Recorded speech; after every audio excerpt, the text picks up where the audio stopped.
When I lost everything, they laughed. Now that I've built my life back up, they're on my doorstep saying, "We're taking this house." Stay with me while I tell you how it all started. Maybe you'll understand why I'll never let them hurt me again. My name is Amara Oak. I'm 29, born and raised in Atlanta, daughter of Nigerian immigrants who believed success was the only way to prove our worth. For most of my life, I tried to be the kind of daughter my mother, Ebel, could brag about. I studied hard, got a good job in marketing, and paid my own bills. I thought I was doing everything right, until the day the company called me into a small meeting room and said, "We're downsizing. Today's your last day." At first, I laughed. I thought it was temporary. I had savings, a clean resume experience. I sent out applications every day, but weeks turned into months and nobody called. My savings disappeared faster than I expected. Rent was due, groceries became optional, and the world started to feel very small. When I told my family, I expected some kind of comfort, maybe even advice. Instead, my mother sighed like I had embarrassed her. "Amara," she said, "you were always too soft. Real people survive. You're wasting the family name." My brother, Chitty, laughed and told me I should have married someone rich instead of chasing dream jobs. My younger sister, Neka, rolled her eyes and said, "You're always the drama."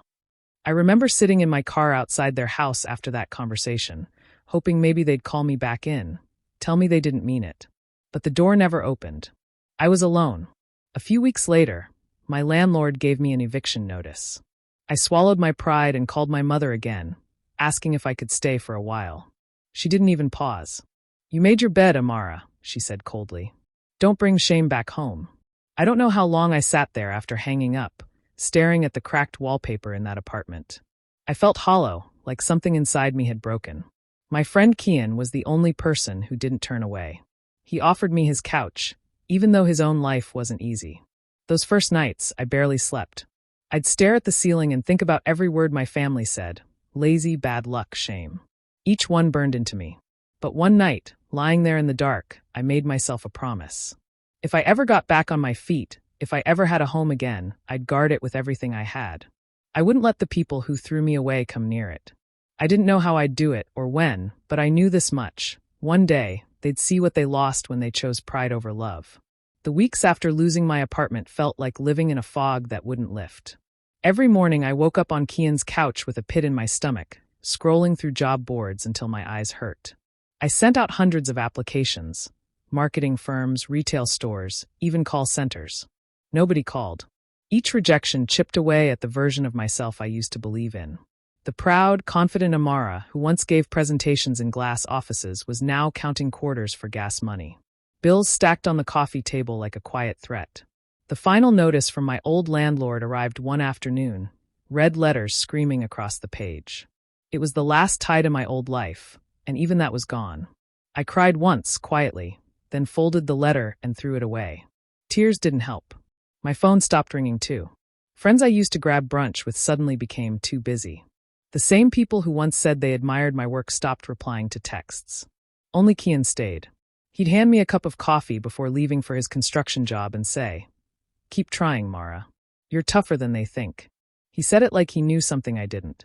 When the job search failed, I took whatever work I could find. I started cleaning offices at night for a janitorial company. The pay was low, the hours brutal, but it kept me afloat. I'd mop floors until my arms ached, then sit on the supply closet floor during breaks, scrolling through job ads on my cracked phone. The smell of bleach clung to my hands, and sometimes I caught my reflection in the mirror and barely recognized the woman staring back. One night, after finishing a shift, I stopped at a gas station. The fluorescent lights buzzed overhead as I filled the tank with $5 worth of gas. I looked at my reflection in the glass door, hollow-eyed and tired, and whispered, "I'll make them regret this." The words came out shaky, but they felt real. A few days later, while scrolling on Kian's old laptop, I stumbled across a free online course on digital design. Something in me sparked. I'd always loved marketing, the colors, the creativity, the storytelling. Maybe I couldn't find a job, but I could build something myself. So I started learning. Every night after cleaning, I'd sit up until sunrise, watching tutorials, practicing on free software, sketching fake logos just to keep my skills alive. My hands trembled from exhaustion, and sometimes I skipped meals to save money. Panic attacks came like storms, sudden and sharp, but I refused to quit. Then, one evening, I got an email from a local coffee shop owner looking for a logo design. It wasn't much, just $50, but I took it. When they loved my work and paid without complaint, I stared at the screen for a long time, smiling through tears. It was small, but it was a beginning. That first logo job lit a spark I didn't know I still had. After that, I started looking for more freelance gigs anywhere I could find them. At first, they were small: flyers for local barbershops, menus for small restaurants, birthday invitations for people who paid late or not at all. But every project taught me something. I stayed up through the night, designing, fixing, reworking until my eyes burned. Slowly, my folder filled with work that actually looked good. A few months later, I landed my first steady client, a boutique store downtown that wanted a rebrand. The owner liked how professional I was, even though I was working from Kian's kitchen table. When she told her friend about me, and that friend hired me too, it felt like the first domino had finally fallen. My name started floating around the small business community, one recommendation at a time. I saved every dollar I could. I didn't buy anything I didn't need. When I finally had enough for a deposit, I rented a tiny one-room apartment on the edge of town. The walls were thin, the pipes rattled, and the place smelled faintly of paint, but it was mine. The first night I slept there, I didn't even have a bed yet, just a blanket and my laptop on the floor. Still, I lay there smiling, because for the first time in a long time, I wasn't someone's burden. Kian was proud of me. He'd show up on weekends to help set up my workspace or bring groceries when I forgot to eat. One evening, he said, "You need to make this official. You're not just freelancing anymore." The idea scared me, but he was right. Together, we filled out the paperwork for an LLC. We named it Oak Creative, my family name, though they didn't deserve it. Kian called himself my silent partner, but he was the loudest supporter I had. Once the business became official, bigger opportunities started rolling in. A regional grocery chain reached out for a marketing refresh, billboards, packaging, digital ads. It was more money than I had ever made at my old corporate job. I remember holding the signed contract in my hands, shaking, unable to breathe for a moment. After years of being invisible, someone finally saw my worth. From there, life shifted. I paid off my debts one by one, the credit cards, the old phone bills, even the lingering student loan. The day I sent the final payment, I drove to a dealership and bought a used but reliable silver SUV. It wasn't fancy, but it was mine, and it ran smoothly. I thought about how my family once laughed when I said I'd buy a car one day. I wish they could see me now, not for validation, but because I wanted them to know what they lost when they turned their backs on me. That night, as I parked in front of my small apartment, engine still humming, I looked at the car's reflection in the window and whispered, "They'll see. One day they'll all see." 5 years slipped by faster than I ever expected. What started as a laptop on a folding table grew into something real. A full design agency with a small office downtown, 6 employees, and clients who actually respected my name. I still remember the first time I walked into that office. The smell of new paint, the hum of computers, the sound of my team laughing. It felt like a dream I'd once been too scared to imagine. My name, Amara Oak, was printed on the glass door. Every time I saw it, I felt a quiet kind of joy, not the loud kind that demands attention, but the calm kind that comes from surviving what should have broken you. The business thrived. We worked with restaurants, hospitals, real estate companies, people who trusted our creativity. My team called me boss lady, half joking, but the way they said it made me proud. I paid them fairly, made sure no one ever felt small the way I once did. Every invoice paid, every client satisfied, felt like one more stone laid on the foundation of a life I built myself. When I finally had enough saved, I bought a house. Not just any house, the kind I used to drive past and whisper, "Someday." It sat in a quiet suburb outside Atlanta, with a wraparound porch and tall oaks shading the yard. The day I got the keys, I stood in the empty living room and listened to the silence. No one could throw me out. No one could call me lazy or a failure. This space was mine, earned through sleepless nights and raw determination. A few months later, a local magazine ran a piece about small business owners in Atlanta, and they featured me on the cover. I didn't tell anyone, not even Kian, until the copies came out. He walked into the office one morning holding the magazine, grinning like he'd known all along. "Look at you," he said. "The same girl who used to clean offices at night." I laughed, but something warm stirred in my chest. Kian was still my anchor. He never asked for anything, never bragged about how he'd helped me start. Sometimes when we worked late and the office was quiet, our hands would brush accidentally, and for a second, everything would stop. We never talked about it, though. Maybe we both knew some things were better left unspoken, at least for now. Life was peaceful. I had a home, a business, a future that finally felt secure. The nights weren't haunted by worry anymore. I could sit on my porch with coffee, watch the sun go down, and feel completely still. For the first time in years, I didn't think about my family. They had disappeared from my life, and I was fine with that. But peace never lasts forever. One Sunday morning, just as I was watering the plants on the porch, my phone buzzed. The name flashing on the screen froze me where I stood, Mom. After 5 silent years, she was calling. It was a quiet Saturday morning, the kind I had grown to love. The house smelled like cinnamon and fresh coffee, sunlight spilling across the kitchen floor. I was barefoot, humming softly as I wiped the counter, when a sharp knock echoed through the front door. It startled me. I wasn't expecting anyone. Kian had texted earlier that he'd be out of town for the weekend, and none of my employees ever showed up without warning. The knocking came again, louder this time. I frowned and walked toward the door, drying my hands on a dish towel. The moment I pulled it open, my breath caught in my throat. Standing on my porch were 3 people I hadn't seen in 5 years. My mother, Ebel, my brother, Chitty, and my sister, Neka. They looked almost the same, and yet completely different. My mother's hair had more gray in it now. Chitty wore a suit too tight for his shoulders, and Neka was scrolling on her phone, pretending not to notice me. For a second, I thought I was hallucinating. I just stood there, frozen, gripping the edge of the door. My mother broke the silence first, giving me a practiced smile that didn't reach her eyes. "Amara," she said softly, "it's time to come back together. This house should belong to the family." Her words hit me like cold water. I blinked, not sure if I'd heard her right. "What did you just say?" She clasped her hands like she was rehearsing a prayer. "Your father always wanted something for all of us. This house, it shouldn't just be yours alone. You've done well for yourself, and that's good. But it's time you did the right thing and shared what you have with your family." I couldn't move. The silence between us stretched, heavy and awkward. My heart pounded in my chest, and I felt something deep inside me, something I thought I'd buried, start to stir. Chitty stepped forward before I could reply. He had that same smug expression I remembered from when we were kids, the one that always made me want to scream. "Look," he said, his tone sharp. "Dad's name is still on some of the old paperwork for the land back home. Technically, that makes this part of the family's inheritance. You've been living here alone long enough. Be fair, Amara. Do the right thing." My mouth went dry. "Inheritance," I finally said, my voice quiet but shaking. "You mean the inheritance none of you thought I deserved when I had nowhere to sleep?" Neka finally looked up from her phone, sighing dramatically. "We're not here to fight, okay? We just think it's time to heal." Heal. That word almost made me laugh.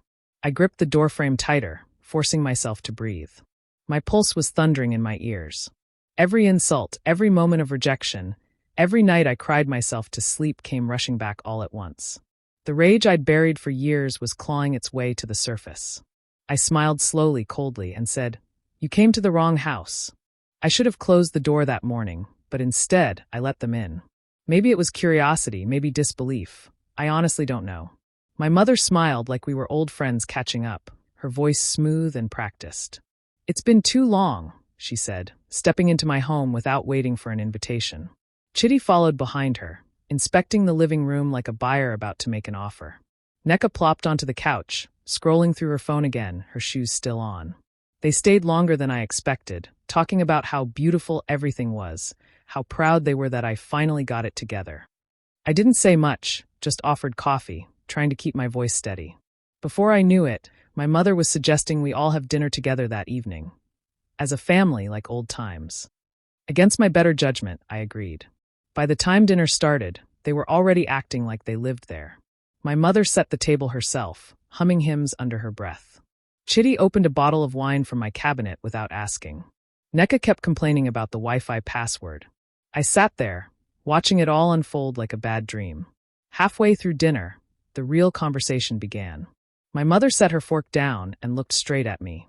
"Amara," she said sweetly, "you wouldn't have made it without how we raised you. Everything you are, it's because of the family." I forced a smile. "Is that so?" Chitty chuckled, leaning back in his chair. She's right, you know. You had a good foundation. Mom and Dad taught you how to work hard. That's why you're successful now. Their words landed like small, sharp stones. I stared down at my plate, my jaw tight.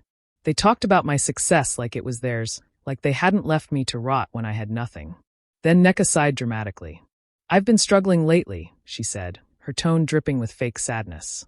Rent is ridiculous, my roommate's crazy. I was thinking, maybe I could stay here for a while? You've got so much space. Before I could answer, my mother jumped in. It's not just about her, Amara. You owe it to your ancestors to keep the family together. This house, it's not just yours. It belongs to all of us. Our blood built your strength. Now you must give back. The room went quiet. I could hear the clock ticking on the wall.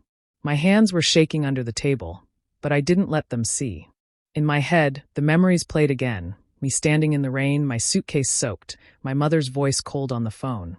You made your bed, Amara. Something in me hardened. I looked up slowly, forcing a calm smile that didn't reach my eyes. You're right, I said softly. Everyone gets what they deserve in the end. They smiled, thinking I'd agreed. But in my chest, the fire had already started to burn. After that dinner, I knew exactly what kind of game they were playing. They weren't here to reconcile, they were here to take. Every word they said that night was dipped in guilt and control, the same poison I'd swallowed my whole life. But this time, I wasn't the same girl who had begged for their approval. This time, I was ready. So I smiled and played along. Maybe you're right, I told them, my voice even. Maybe we should talk about how to handle this house properly. Why don't we have a real family dinner next week? We can discuss everything then. My mother's eyes lit up like she'd won a prize. Ah, that's my daughter, she said, reaching for my hand. I didn't pull away, though every muscle in me wanted to. Chitty nodded like a man already counting money that wasn't his. Nneka asked if she should start picking out paint colors for her room. I just smiled and told them to come by next Friday evening. As soon as the door closed behind them, my face dropped. I leaned against the wall, the silence pressing heavy against my chest. For a moment, the old ache came back. The part of me that still wanted a mother who cared, a brother who protected me, a sister who loved me. But that version of my family didn't exist. What stood in their place were opportunists wrapped in familiar faces. I picked up my phone and called Kian. He answered on the second ring. You sound tense, he said. I'm fine, I replied, though my voice shook a little. They're trying to take the house. He was silent for a beat. What do you need me to do? I smiled faintly. Just be ready next Friday. I'm not fighting them with anger. I'm fighting them with truth. For the next several days, I prepared like it was a trial. I gathered every document, the deed to my home, my business licenses, tax records, everything that proved I had built this life on my own. I wanted no space left for them to twist the truth. I even printed out old bank statements showing when they refused to help me. Every piece of paper was a reminder that I had survived without them. Then I called Auntie Ifioma, my mother's old friend. She was one of the few people who knew what my family had done, how they'd kicked me out with nothing. When I told her what was happening, she clicked her tongue and said, Invite me, my dear. Some truths need to be said out loud. The night before the dinner, I sat at my kitchen table surrounded by papers, the faint hum of the refrigerator the only sound in the house. My hands trembled slightly as I went over everything again and again. I could almost hear my mother's voice, calm and manipulative, trying to twist my words. I looked up at my reflection in the dark window and whispered, Not this time. Then I rehearsed my lines until I could say them without shaking, until every word felt like armor. The evening of the dinner came, heavy with the kind of stillness that comes before a storm. I set the table myself, candles glowing softly, soft jazz humming through the speakers, the smell of roasted chicken and herbs filling the air.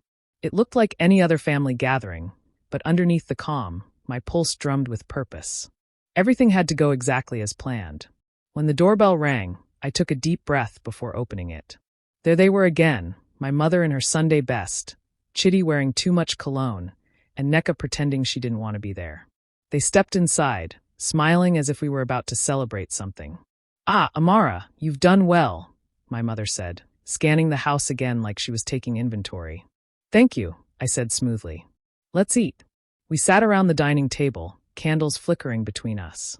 I watched their faces in the warm light, the same people who once watched me drown and never reached out a hand. For a few minutes, we ate in silence, the sound of forks against plates filling the air. Then I cleared my throat. "There's something I'd like to say," I began. All eyes turned to me. My mother smiled politely, as if she already knew what she expected to hear. I looked at each of them, one by one. "5 years ago, when I lost my job, I came to you for help," I said slowly. "You didn't just turn me away. You made sure I knew I wasn't wanted. You called me lazy, said I brought shame to the family. I slept on a couch for months while you pretended I didn't exist." My mother's smile faltered. "Amara." I raised a hand to stop her. "No, you'll have your turn." My voice didn't shake this time. "Do you remember the night I begged you to let me come home, Mom? The rain was pouring, and you said, 'You made your bed, Amara.' You left me to figure it out alone. And I did." For a moment, no one spoke. The room was too quiet. Then, from the far end of the table, Auntie Ifeoma cleared her throat. "It's time she knows the rest," she said, turning toward my mother. "Ebel, you should tell your daughter what you did with the land her father left her." My mother stiffened. "That's not necessary." "It is," Auntie Ifeoma said sharply. "You sold her inheritance years ago and never told her. You took the money and used it to help Chitty start that failed business of his." Chitty's face turned red. He slammed his hand on the table. "You owe us this house," he shouted. "You wouldn't have anything without us." I didn't flinch. I reached for the folder beside me, opened it, and slid a single paper across the table, the property deed. My name, clear as day, printed in bold letters. "You see this?" I said quietly. "It's mine. All of it. You lost your right to call me family the day you left me in the rain." The candles flickered, and in that trembling light, I saw the truth settle on their faces, shame, anger, disbelief, before silence swallowed the room whole. When the last word left my mouth, the room fell into a silence so thick it was almost painful. My mother stared at the deed like she was looking at a ghost. Chitty's jaw clenched, his knuckles white against the table, and Nneka sat frozen, her eyes darting between us like she wished she could disappear. For a moment, no one breathed. Then Chitty shoved his chair back, the legs scraping harshly against the floor. "You'll regret this," he hissed, his voice low and trembling with anger. "You think you're better than us now?" My mother stood too, trying to collect herself, her mask slipping just enough for me to see the fury underneath. "You've lost your way, Amara. You've forgotten your roots." Her tone was sharp, cutting. "This pride will destroy you." I stayed seated, calm, my hands folded neatly on the table. "I already was destroyed once," I said quietly. "You just didn't expect me to rebuild without you." For a few seconds, it looked like she might slap me. Instead, she turned away, grabbing her purse with a trembling hand. "Let's go," she snapped. Chitty stormed out first, muttering under his breath. Nneka followed, refusing to meet my eyes. My mother lingered in the doorway for half a heartbeat, then slammed the door behind her. The sound echoed through the house, and then nothing.